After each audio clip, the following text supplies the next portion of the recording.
was a rainy night, and I was driving home from my shift at the late night diner I work at. It was a quiet shift at work. I had a weird amount of energy still, so I knew I was going to have to pop a melatonin when I got home. I was driving my usual route, a scenic road during the day, but majorly dark at night, lacking many light posts. There's the occasional little parking lot with cute little strips of stores or family-owned restaurants and shops, and then just stretches of nothingness.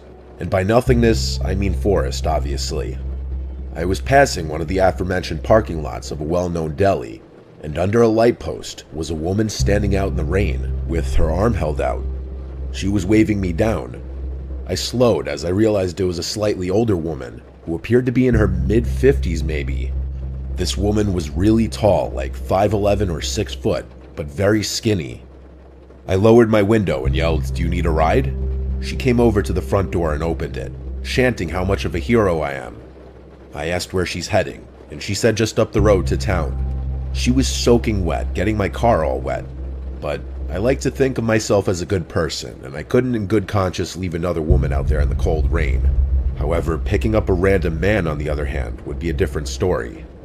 The woman seemed sweet, but I noticed as I looked at her while talking to her, she was missing a few teeth. Very, very off-putting. I had to now wonder if she were homeless. She didn't smell or look like a homeless person though, but the rain soaking her and her clothes could have been masking any sense temporarily. Plus, her hair was so wet that what may have usually been scraggly, undone hair could now have been weighted down and straightened by the water. Either way, the woman was smiling the whole time and didn't seem like a threat. We pulled up to an intersection with a gas station on one corner. I pulled in next to a pump. Might as well fill up. I asked her if she wanted anything from inside. I was really doing my good deed for the week. She said no thanks, honey. So I went inside to pay the attendant for gas and some spiked seltzers since tomorrow was the weekend. When I got back to my car, the woman was gone. I looked around the gas station lot real quick, but it was tiny. She was gone. She must have ran off somewhere. I felt slightly bad, feeling like she was some lost, helpless woman, but part of me also felt slightly relieved. I filled up the tank of my SUV, and I was on my way home. When I got back to the house, I went straight inside my apartment, which is the first level of a 2-family house. There's a tenant upstairs and me. The front door into the foyer was usually left unlocked. Then the 2 doors leading to each apartment were locked. I let myself in out of the rain and into my apartment. I set the seltzers down on the counter. I wasn't that tired yet, so I took a melatonin and tried to go to bed.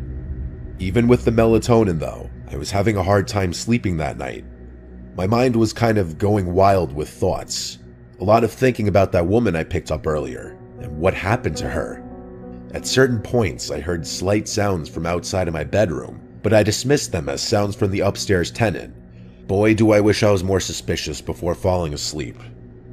I woke up in my dark bedroom, something that usually would never happen when I take a melatonin.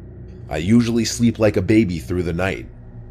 I sat up feeling drowsy, feeling really thirsty too. I reached over the table next to my bed for my water, and then I saw and heard something across the room from me. I saw someone crouched in the corner of my bedroom behind a clothing dresser with their legs folded. I had to be hallucinating it. I shook my head violently and made weird noises. I even slapped myself in the face. And now, whoever was in the corner stood up and walked out of the room. I didn't scream, I didn't say a word. I sat in my bed in literal shock. The part that had me questioning my sanity for a bit after the figure was gone was that there wasn't a single sound from outside the room after this. No footsteps, not the sound of a door closing.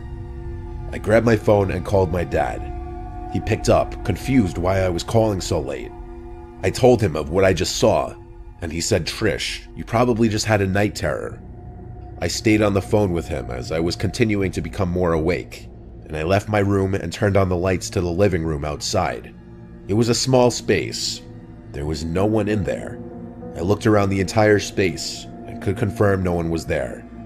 I started to believe that maybe I did just hallucinate it, but still, I slept with the bedroom door locked that night. When I woke up in the morning, I drank some coffee and got dressed for the gym. I went to open the door to the foyer and realized it was already unlocked. My heart sank. Last night, what I saw, was it real? I did another look around the apartment, confirming no one was inside. I went out to my car and opened the back door to put my gym bag in the back seat. And that's when I noticed the damp, yellow-brownish stains all over the floor in the back, and my blanket that I always had back there was gone. I wanted to cry or scream. I figured it out. That woman snuck into the back seat last night when I was in the gas station. She either somehow unlocked the door to my apartment, or I mistakenly left it unlocked. I called my dad again, frantically asking him what to do.